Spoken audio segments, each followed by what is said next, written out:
Okay, praise God. Hallelujah. Palakpakan natin ang Panginoon. Ayan.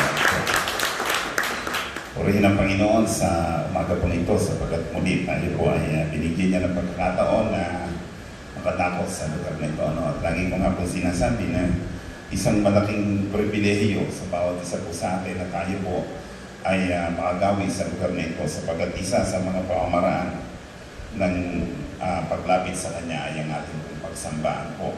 Kaya sa umaga po ito tayo po ay nagagalak at patuloy na pinapupurihan natin ang Kanyang napakadakilang pangalan. Ano po? So sa umaga po ito ay bilang pagpapatuloy, yun nga pong ating pong tinatalakay o tema po natin na drawing near to our God. Ito po yung part 4, kaapat na bahagi ng ating nga pong pagtalakay. Ito nga po sa ating pong tema sa taong ito ng drawing near to our God. At nais po, nabuksan po natin ang ating po mga Biblia sa aklat po ng Hebreo 10, 19-23.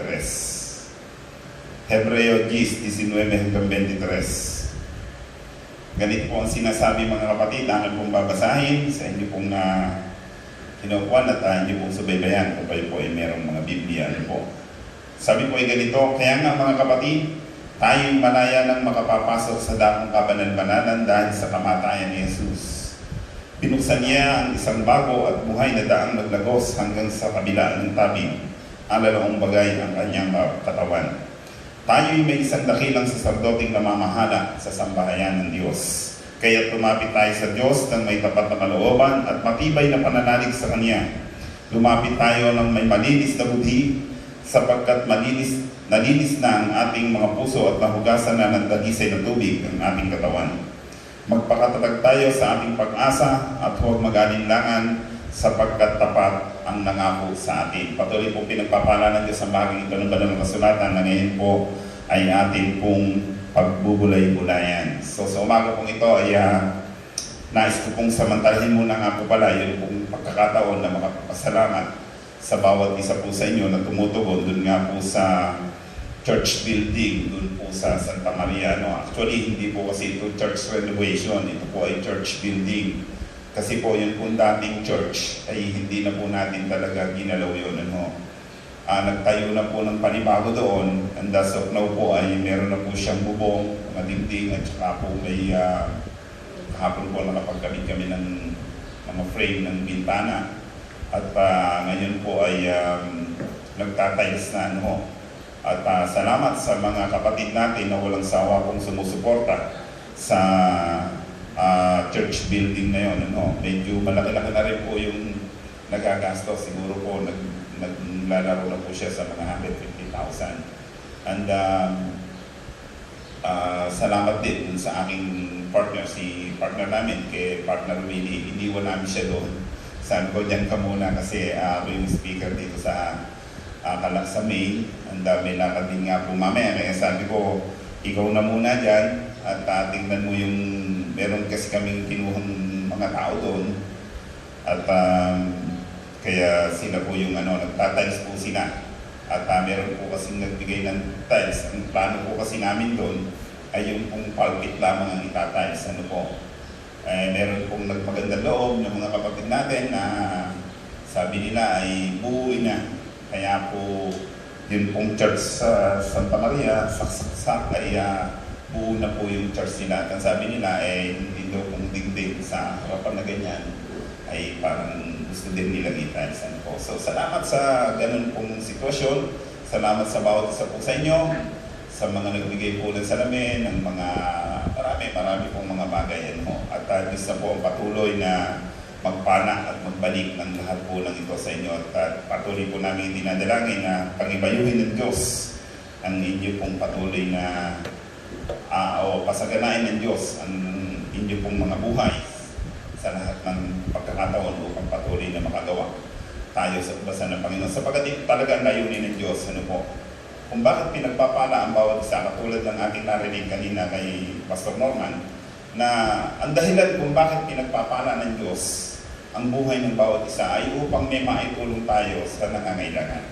Siyempre, lalo tigit doon nga po sa bahay ng Diyos. Kaya maraming salamat sa inyo pong, sa bawat isa po sa inyo.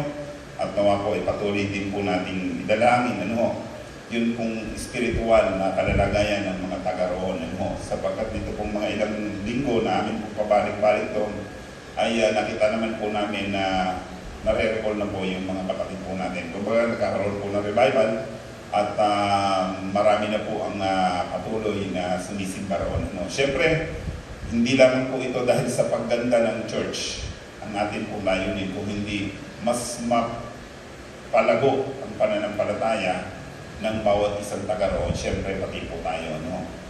At yun po ang layunin kung bakit po natin na patuloy na sinasagawa yung ilang mga pagawain sa bawat lokal. Hindi upang maging maganda ang church, kung hindi patuloy na ang mga kapatid natin ay lumago sa pananampalataya. Siyempre, yan po ay mangyayari sa pamamagitan ng inyong nga pong mga suportang panalangin sa bawat local na iglesia po natin. So maraming salamat po sa bawat isa po sa atin at nais po na palakpakan natin ng Panginoon sa buhay po ng bawat isa sa pagpapagod nga po sa ganito po mga bagay. So sa umaga po ito mga kapatid, balik po tayo sa ating pong tema. Ang ikatlong parte na ating nga pong tinalakay nung nga pong nakaraan ay may 7 puntos kagaya ng pangalawang parte kung inyo pong natatandaan. So yun pong pangalawang parte po kasi ito po patungkol doon nga po sa mga Hudyo na kung saan ay nagnanasang lumapit sa Diyos.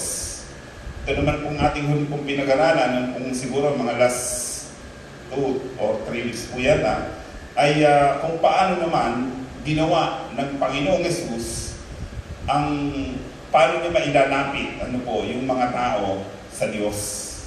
Kaya nga po meron din po itong 7 puntos at naroon nga po yung tinatawag nga po natin, siya gumawa ng himala, siya ay nagpatawad ng kasalanan, siya po ay nagpagaling, siya po ay nanalangin, isinugo niya ang banal na espiritu at sa katapos-tapusan ay namatay sa krus ng Kalbaryo para sa iyo at sa akin. Amen? Malinaw po sa atin yun, na kung saan nga po ang mga bagay na ito ay ginawa ng Diyos o ginawa ng ating Panginoong Yesus bilang pagsunod doon nga po sa kalooban ng Ama. Kasi alam naman po natin at atin na nga po nasulya pa noon na simula pa ng paglalang ng Diyos sa sanlibutan. Sa ating palang unang mga magulang, ang gusto talaga ng Diyos ay kasama niya ang tao. O ba? Kasama niya bilang pamilya. Yun po ang gusto talaga ng Diyos. Na kung saan nga po inilagay niya ang tao, doon nga po sa halaman ng Eden, at ayaw niya na ang mga tao o ang taong ito na si Adan at si Eva ay mapalayo sa kanya. Kaya nga po nung magkasala po ang tao ay doon na po nag-umpisa yung paglayo ng tao sa Diyos. Kasi sabi po roon, nagtapo sila sa halamanan. Di ba? Makikita po natin doon na sa isang simpleng pananaw pa lamang, makikita na natin na ang Diyos, na ang mga tao sa kanilang pagkakasala ay naroon na yung pagtatago nila sa Diyos. At alam po natin ang istorya na gumawa pa rin ng paraan itong Diyos sa pamamagitan nga po ng pag-abot sa Eva at Adan. Sabi niya po roon ay binindisyon na sila pagkatapos ay ikinasal pa sila. So yun po yung unang institusyon, yung pamilya. Na kung saan gusto talaga ng Diyos na makabilang sa sambahayan ang mga tao at that time. At alam natin ang kasaysayan, nagpatuloy nga po ang tao sa kabila ng pag-abot ng Diyos sa iba't ibang kapamaraanan ay lumalayo ang tao. Hanggang sa dumating nga po doon sa panahon ng kay Noah, di po ba? Na dinipol niya ang lahat ng mga tao. At dumating nga po doon sa panahon ng kay Moses na kung saan nga po ay pinili niya ang kanyang bayan upang patuloy na ito po ay lumapit sa kanya at maitaguyod niya bilang kanyang buong sambahayan. Pero alam po natin hanggang sa ang mga tao, dumating na nga po yung punto ng mga saserdote, mga hukom na kung saan nga po ay patuloy na tayo lumalayo hanggang sa nangatapon ng kanyang bayan. At dumating na nga po ang ating Panginoong Yesus. Na dahil dito mga kapatid, tayo po ngayon ay narito. Biyaya ng Diyos na tayo po ay narito sa pamamagitan ng kanyang kamatayan doon po sa krus ng Kalbaryo. So yun pong pangalawa nating parte at saka pangatlong parte ay meron pong magkaibang mensahe na ipinaabot sa atin. Ang pangalawang parte nga po mga kapatid ay mga Hudyo na kung saan ay nagnanasang makaabot o makalapit sa Diyos sa pamamagitan ng ritual. Samantalang ang ginawa ng ating Panginoong Yesus ay upang isang buksan ang isang bago at buhay na daan upang tayo po ay makalapit sa Kanya. Amen? So sabi po rito mga kapatid, ang pangatlong parte ay nagtapos sa katotohanan ang Kristo ay namatay sa krus ng Kalbaryo upang ikaw at ako ay lubusang mailapit sa Diyos. Di po ba? Sa kanyang kamatayan ay, ang sabi po nung siya ay malagutan ng hininga o bago siya malagutan ng hininga ay isinigaw niya ang isang salita na sabi niya po, naganap na. No. Pagkatapos noon siya po ay nalagutan ng hininga at nahapak yun nga pong tabing dun po sa kabalan ng bahay. Nang ibig sabihin, tayo po ay makalalapit na sa Diyos sa pamamagitan ng kanyang kamatayan. So alam po ninyo, napakaganda po nitong bagay na ito sa buhay ng bawat isa po sa atin. Napakaganda po nito. Kasi even tayo po ay nasa isang lugar na malayo sa ating pamilya, tayo po ay nasa kung saan mang lugar, tayo po ay makakalapit sa Diyos sa pamamagitan ng ating nga pong Panginoong Jesus. Amen? Napakaganda po nun. Minsan iniisip natin, pag hindi na tayo nakakasimba, iniisip natin, parang ang layo-layo po na sa Diyos.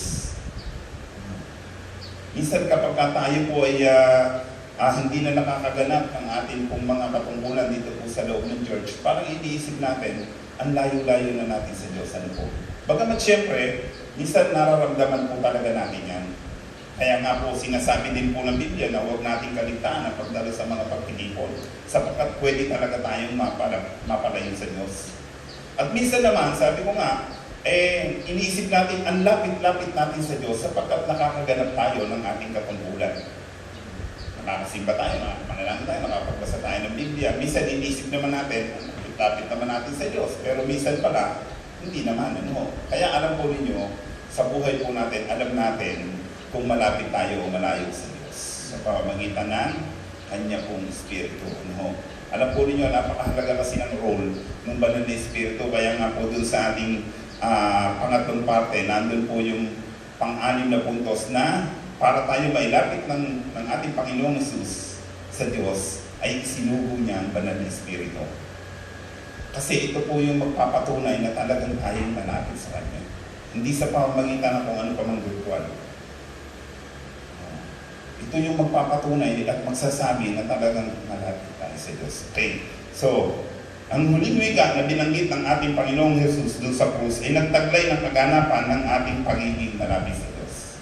Naganap na. Ibig sabihin na wala na po. Yun pong division.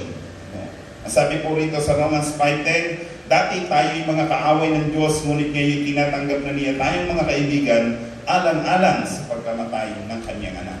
Diba? Ang lapit na nun Ang lapit na ng sitwasyon. Kapag sinabing kaibigan mo ang isang tao, meron kayong isang relasyon na matindi. Diba? Minsan nga, sabi natin, nagtatapat tayo sa ating kaibigan. Sa mga kasambahay natin, hindi. Sa mga kapatid natin at magulang, hindi. Pero kapag meron kang isang tunay na kaibigan, talagang sinasabi mo lahat. Alam niya kung ano yung sabi nga natin, ay hindi ikaw ng bituwa mo. Kasi bakit kaibigan? Ito yung nangyari na nang dahil sa kamatayan ng ating Panginoong Jesus, inilapit tayo ng kanyang kamatayan at sabi ko rito, ay itinuring tayo kaibigan na dati tayo kaaway ng Diyos. Malayo tayo sa Diyos. Ang sabi nga po dun sa Romans, ang dating hindi ko bayan ay tatawagin kong mga bayan ko. At ang dating hindi ko mahal ay mga mahal ko na ngayon. Ito yung ginawa ng ating Panginoong Jesus. Kaya napakaganda ng ginawa ng ating Panginoong Jesus. At ang salitang naganap na ay parang isang magic word na nagbigay ng hudyat upang wakasan ang napakahirap na pamamaraan ng paglapit sa Diyos.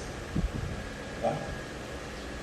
Kasi alam po ninyo nung araw, nung panahon ng mga Pariseyo at Saduseyo, ay hirap lumapit sa Diyos. Mahirap. Kasi may pamantayan ang mga Hudyo at mga Pariseyo at mga Saduseyo. May pamantayan sila. Kaya nga pagka mayroong isang lumalapit at hindi nila gusto, isipan nila yan. Pero ang sabi ko rito, mga kapatid, nung sinabi ng ating Panginoong Jesus, yung salitang naganap na, para itong isang magic word na kung saan nga po ay binakasan nito, yun pong mahirap na paglapit sa Diyos. Sabi po rito, at maging tayo mga hintil na hindi kabilang sa kanyang bayan at totoong napakalayo sa kanyang biyaya ay nakasama sa pamamagitan ng kanyang kamatayan. Amen? Dati kasi, mga kapatid, ang meron lamang talagang karapatan, at tinatawag na bayan ng Diyos, ay yun lang mga Hudyo, yun lang mga Israelita na kanyang bayan. Yun lamang, sila lamang yung merong sabihin na nating rights ng pagiging anak. Pero dahilan nga po, sa kamatayan ito ng ating Panginoong Hesus, ay nagkaroon, ikaw at ako ay tinanggap ng Diyos bilang kanyang mga anak. Kaya nga sabi ni Pablo lagi dyan, wala nang pagkakaiba ang mga Hentil, ang mga Griego at ang mga Hudyo, sila'y kapwa na makakalapit sa Diyos sa pamamagitan ng kamatayan ng ating Panginoong Hesus. Kaya walang dahilan para hindi tayo lumapit ngayon sa Diyos. Wala na kasing harang. Ang sabi po rito sa Ephesians 2:17-18, naparito si Kristo at ipinangaral sa lahat ang mabuting balita ng kapayapaan sa inyong mga Hentil na malayo sa Diyos at sa mga Hudyo na malapit sa Kanya. Dahil kay Kristo, tayo kapwa makalalapit sa Ama sa pamamagitan ng Espiritu. So wala na talaga yung pagka tayo minsan nakakita tayo ng Israelita, sasabihin natin, ito yung mga tao ng Diyos. Maraming mga tao ngayon, gusto nila pumunta ng Israelita, ng Israel. Well, ako gusto ko rin pumunta ng Israel para makita ko talaga yung bayan ng Diyos. Para makita yung people of God. Pero yun po ay yung tinatawag nga po natin, nakasabi dito sa Bible. Pero kung titingnan po natin sa ginawa ng ating Panginoong Hesus, tayo po ngayon ay bayan na ng Diyos. Amen? Tayo po ay mga anak na ng Diyos. Amen? Yun po yung isang maganda. Kaya po pagka nakakita tayo ng isang Israelita, sasabihin natin, katulad din natin itong mga to, tayo ay pare-parehong mga anak ng Diyos.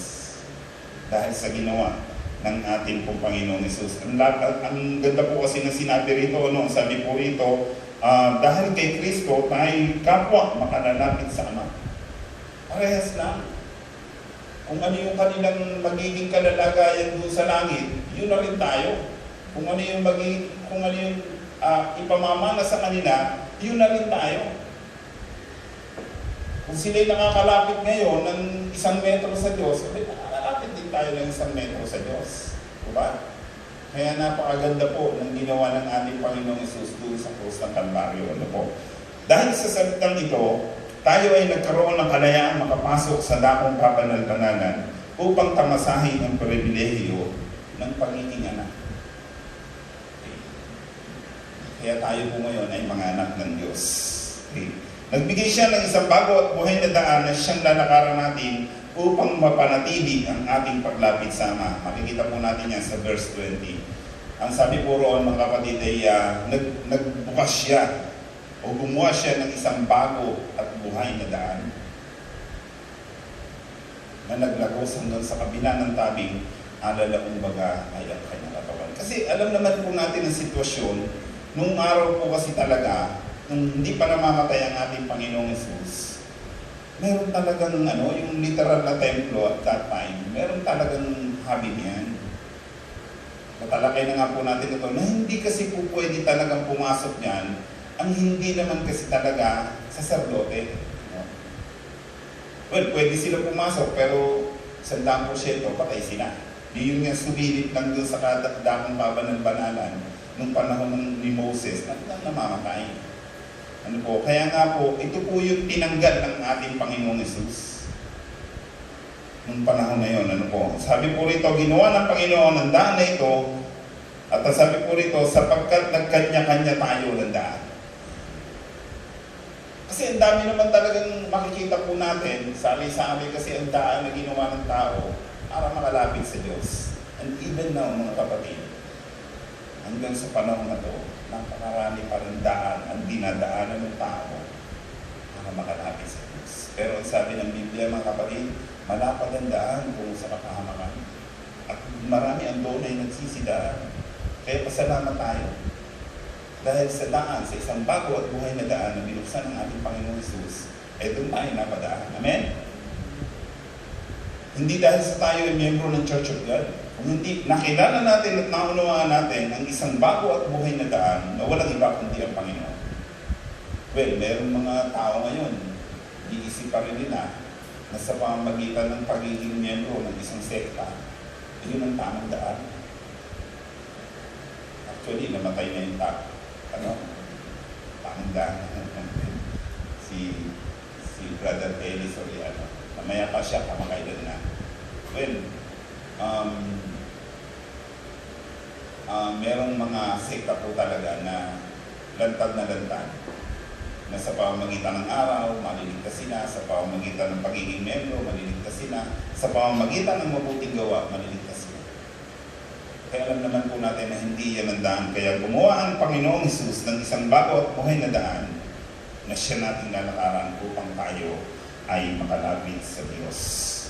Nagkaroon tayo ng isang dakilang saserdote na namamahala sa sambahayan ng Diyos. Verse 21. Ano po? Isang dakilang saserdote, mga kapatid, sapagkat, well, tayo naman lahat. Sabi nga po rin sa 1 Peter, we are a chosen generation, a royal priesthood. Ano? Sabi po, tayo daw ay mga saserdote ng hari. Pero sabi po rito, meron tayong isang dakilang saserdote na namamahala sa sambahayan ng Diyos. At inaamin natin at tinatanggap natin na tayo po ay kabilang sa sambahayan ng Diyos. Amen? Ang ating Panginoong Hesus, ang ating panganay. At sa sambahayan na yan, mga kapatid, na tayo ay kabilang, malapit lagi tayo sa Diyos. Isang sambahayan na kung saan kinakalinga ng Diyos. Minsan nakakalungkot nga pong isipin na sa atin po, yung po mga sambahayan natin, ano yung nabibilangan, di ba? Minsan meron tayong kapatid na malayo sa atin. Physically, malayo sila sa atin. Maaaring nasa ibang bansa o di kaya nasa ibang probinsya. Nalulungkot tayo, minsan hindi natin sila nakikita. Diba? Minsan naman, lalong nakakalungkot yung nasa likod bahay mo lamang, ang layo-layo ninyo sa isa't isa. Hindi kayo nagkikibuan, hindi kayo nagpapangita, nagtataguan kayo sa isang maliit na sitwasyon. Diba? Mas lalong nakakalungkot yun. Pero alam po ninyo, ito pong sambahayan ng Diyos. Ito po yung magkakaiba. Magkakaiba tayo ng pinagmulan, magkakaiba tayo ng ugali, magkakaiba tayo ng prinsipyo. Pero magkakaisa tayo ngayon. Amen? Kasi tayo po ay sambahayan ng Diyos na binawag. At inilalapit sa Kanya at ang presensya po ng Diyos ay narito. Ano po? Sabi po sa Hebreo 3:6, subalit si Kristo ay tapat bilang anak na namumuno sa sambahayan ng Diyos. At tayo ang kanyang sambahayan kung matibay ang ating pag-asa at hindi natin ito ikinahihiya. Napakaganda po nito. Sabi po rito mga kapatid, tayo ang kanyang sambahayan. Andun po yung sabihin na po natin, kapag ka ikaw ay anak, yung pribilehyo ng pagiging anak, makukuha mo yan. Yung benepisyo ng pagiging anak, makukuha mo yan. Ihilatulad na lang po natin dito yung ating mga magulang. Di ba? Yung ating mga magulang, maraming gusto yan sa atin. O di kaya tayo, ng mga magulang sa ating mga anak, maraming tayong gusto sa kanila. At kung anong meron tayo, gusto natin, meron siya. O di kaya, kung wala man, pinipilit natin na magkaroon sila. Kasi nga, siya yung kabilang sa ating sambahayan. Eh paano pa kaya ang Diyos, di ba? Na nag-iisip, o sabihin na po natin, meron lang nakalaan. Actually, hindi na niya inisip yun. Totally automatic na yan po ay naandyan na. Yung lahat ng mga biyaya, yung sinabi nga po ni Pastor Norman kanina, na ang lahat ng mga biyaya ay patuloy niyang padadaluyin sa kanyang buong sambahayan. Ang mahalaga lang dapat, ma-identify ka na anak ng Diyos. Yung makilala talaga tayo, na anak ng Diyos. Kasi alam po ninyo, napakaganda talaga nung malapit tayo sa Diyos. Amen? Minsan nga, merong mga tao na nakausap lang si Mayor. Yung bang nakaharap lang niya at nakausap siya. Eh, tuwa-tuwa. Hindi malimutan, meron tayong kinukwento, ay, nakausap ko si Mayor. Nagkalapit kami. Paano kaya ang Diyos, di mo ba? Kapag ka po ang Diyos, eh, lagi natin nakakausap, lagi natin katabi, lagi natin sabihin na po natin ay sinasamba sa Espiritu. Iba, napakaganda na lagi natin sinasabi, meron tayong isang Diyos. Alam po nyo, naalala ko yung awit, uno-uno, no? Yung awit. Diba, sabi po roon, ang katulad niya ay isang punong kahoy sa tabing bakisan, sariwa ang dahon at laging namumuna sa kapanahon. Alam po ninyo ang isang tao na laging malapit sa presensya ng Diyos. Katulad niya ay isang punong kahoy na namumuna sa kapanahon. Hindi nag-aalala kasi malapit siya sa Diyos.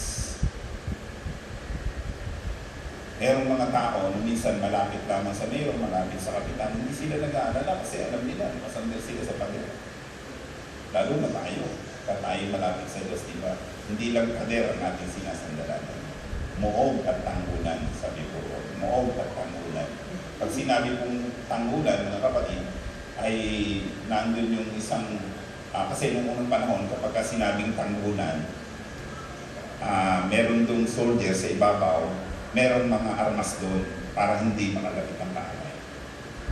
Lugar tanggulan. So, ano lang natin Diyos sa ating buhay niya. Sabi po rito, mga kapatid, kabilang sa sambahayan ang turing sa atin at ito ang pinakamalapit na relasyon sa Diyos.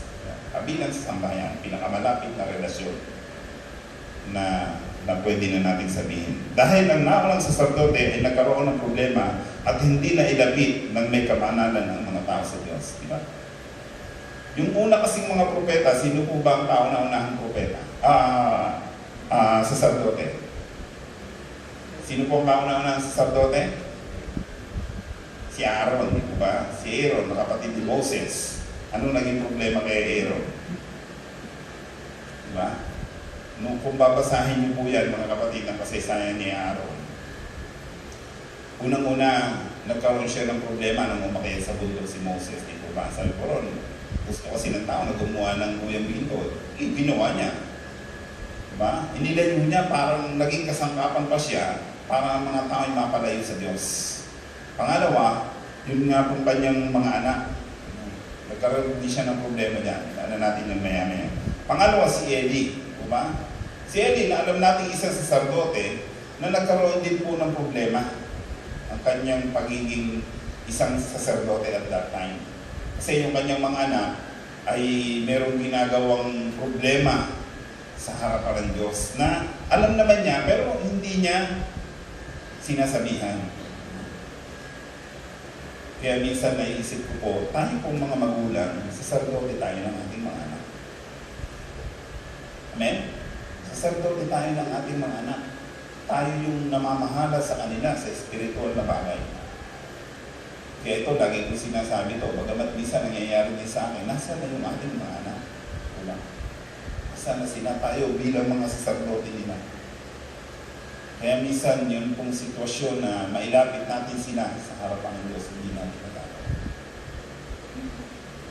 Patulad ng mga naunang saserdote, ang ating Panginoong Hesus hindi ganun eh. Simula pa lamang sa kanyang kapanganakan, hanggang sa kamatayan din sa krus ng Kalbaryo, iisa ang kanyang ginawa. Ilapit ang tao sa Diyos. Tayong mga magulang, tayong mga narito, mga kapatid, yun din dapat ang maging kaisipan natin. Na ilapit ang ating mga anak sa harapan ng Diyos. Ang bawat isang lumalapit sa Diyos ay may tapat na kalooban at matibay na pananalig sa Kanya. Sabi po rito, lumapit tayong may malinis na budi sapagkat malinis na ang ating mga puso at mahugasan na ng dalisin na tubig ang ating katawan. Verse 22, ano po? Ginawa po yan ng ating Panginoong Hesus. Sabi po roon ay sa kanyang kamatayan, umagos ang tubig, lugos sa kanyang katawan. Ito ay simbolo na kung saan nga po, malinis na tayo. Kaya naman dahil sa pagiging malinis na ito, mga kapatid, kinakailangan nating lumapit ng mayroong tapat na kalooban at matibay na pananalig sa Kanya. Kasi ang bawat lumalapit sa Diyos, sabi ko nga po mga kapatid, alam natin yan kung nasaan na, anong level na ba ng pananampalataya meron tayo. Ano na bang level ng ating nga pong kalinisan meron na po tayo sa ating pong buhay. Sabi po rito, lumapit tayo may malinis na budi sapagkat nalinis na ang ating puso at nahugasan na ng dalisay na tubig ang ating katawan. Marami ang nagtakang lumapit sa Diyos at marami rin sa kanila. Marami rin sa atin ay hindi karapat-dapat. lumalapit tayo. Sabi ko nga po, sa mga Hudyo pa lang, at that time, lumalapit na sila sa Panginoon. Pero marami rin ang hindi naging karapat-dapat. Namatay sila, sabi po rito, katulad ng mga anak ni Aaron, di po ba? Sino yun? Si Nadab at saka si Abihu.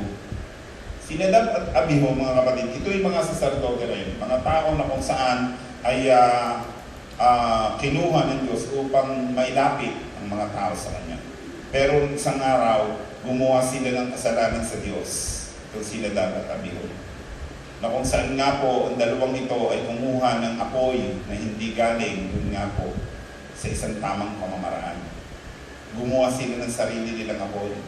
At dahil dito, nagalit ang Diyos sa kanila at sila ay tinupo. Sinunog sila ng Diyos. Alam po ninyo, kapag po tayo ilalapit sa Diyos, mga kapatid, kailangan natin ng isang tamang pamamaraan ng paglapit sa Kanya. Hindi kailangan ng Diyos na tayo po ay lumapit ng meron problema ang ating pong puso. Katulad ng mga Hudyo at that time. Marami po sa atin lumalapit. Ngayon, alam ko po na ang dahilan ng ating po pagpasok sa loob ng church ay upang makalapit sa Kanya.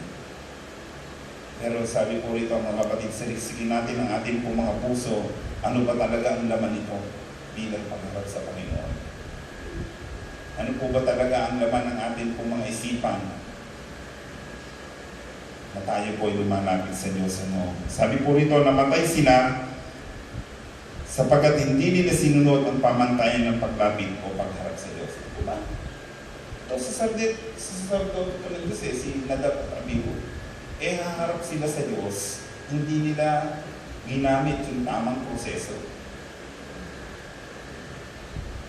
Kaya sa atin pong buhay bilang isang mananampalataya ng kapatid, meron po talagang proseso yan paglapit sa Diyos. Pag sinasabi natin, hindi, magawa na ng ating Panginoon. Pwede, sabi po roon, mga kapatid, ang sabi po ay, sino man ay hindi makalalapit sa akin, maliban na din siya ng amang nagsugo sa akin. At ang bawat lalapit sa akin ay muli kong bubuhayin sa uling araw. Kaya sa ating pong paglapit, mga kapatid, saliksikin natin ang ating puso. Saliksikin natin ang ating pong isipan. Tayo ba'y lumalapit ngayon, narito tayo sa harapan ng Diyos ngayon, nang meron po tayong paghingi na kapatawaran sa lahat ng ating pong kasalanan. Sabi po rito, kaya naman patuloy na pinakikita sa atin ng Diyos sa pamamagitan ng ating tema, ang pamantayan ng tunay na paglapit sa Diyos. Marami na tayong narinig, simula nga po noong January hanggang ngayon, marami na po tayong narinig kay Pastor Ronnie, kay Ate Adora, sa lahat po ng mga tumatayo dito, di po ba? Atin na po matalakay, yun po maraming mga bagay tungkol sa isang tunay na paglapit sa Diyos. At syempre, sabi po rito sa Santiago 4:8, lumapit kayo sa Diyos at lalapit siya sa inyo. Linisin ninyo ang inyong mga kamay, kayong mga makasalanan. Linisin ninyo ang inyong mga puso, kayong pabago-bago ang isip. Lagi po nating sinasabi, importante po talaga na tayo po ay malapit sa Diyos. Mahalaga po yan sa lahat ng mga nakikita po natin yan sa ating sambahayan, sa komunidad na ating ginagalawan. Importante na tayo malapit sa isa't isa. Siyempre, lapit sa Diyos. Pero ang paglapit po sa Diyos, mga kapatid, kagaya ng ating nga pong tema, lumapit tayo sa Diyos at lalapit siya sa atin. So, sabihin, tayo lalayo sa Kanya, siyempre, malayo din tayo sa Kanya. Ako, lagi nang sinasabi rin, mahalaga kasi yung pagpapasya sa ating buhay bilang isang mananampalataya. Napakahalaga nun. Kasi wala namang ibang pwedeng kumuha ng pagpapasya kung hindi sarili mo lamang. Hindi mo yan po pwedeng sabihin sila, ikaw na magpasya para sa akin. Hindi po. Napakahalaga ng pagpapasya ang ating gagawin. At sa ating pong paglapit, ang sabi po rito, linisin natin ang ating pong mga kamay. Kasi yan po yung ginawa na ng ating Panginoong Hesus. Sabi po roon, nilinis na tayo ng kanyang dugo. Nilinis na tayo ng kanyang kamatayan. Pero kung ayaw pa rin natin, mga kapatid, ano ang magagawa niyo? Lagi tayo nando sa tinatawag natin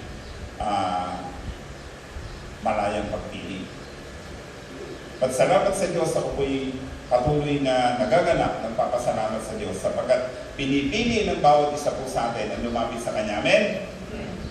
At ako po ay naniniwala na patuloy na ang ginawang ito ng ating Panginoong Hesus doon sa krus ng Kalbaryo ay patuloy na maipapamuhay natin sa gayon ang ating nga pong mga anak, ang ating nga pong mga kapitbahay, ang lahat ng mga nakapaligid sa atin, sila man ay lalapit sa Diyos sa pamamagitan natin, sa pamamagitan mo, sa pamamagitan ko, sa pamamagitan ng bawat isa po sa atin. Amen? Palakpakan natin ang Diyos. Mapagpalang umaga po sa ating po lahat. Patuloy tayong lumapit sa Diyos sa bawat sandali ng ating pong buhay. Tayo po'y manalangin. Mapagpalang Diyos, sa umaga pong ito kami po'y nagaganap na patuloy na mapakinggan ng iyong makapangyarihan sa salita. Maraming salamat sapagkat lagi mo pong ipinaalala sa amin, Panginoon, na kami dapat na maging malapit sa iyo. Maraming salamat din po, Panginoon, sapagkat walang tigil ang iyong pong biyaya, ang iyong pong karunungan upang kami patuloy na mailapit sa iyo, Panginoon. Sa bawat araw na naranasan po namin, Panginoon, sa pamamagitan ng iyong pong mga biyaya na amin po tinatanggap, Panginoon, at nararamdaman namin, Panginoon, na kami ay malapit sa iyo. Maraming salamat sa pagpapagaling mo sa mga karamdaman ng bawat isa. Maraming salamat sa paglutas mo sa suliranin ng bawat isa. Ito'y nagpapatunay na kami itinuturing mo, mga anak. Panginoon, maraming salamat sa umaga pong ito. Sa iyo lahat ng papulit parangal. Ang aking panalangin sa pangalan ni Jesus. Amen at amen. Magandang umaga po sa atin.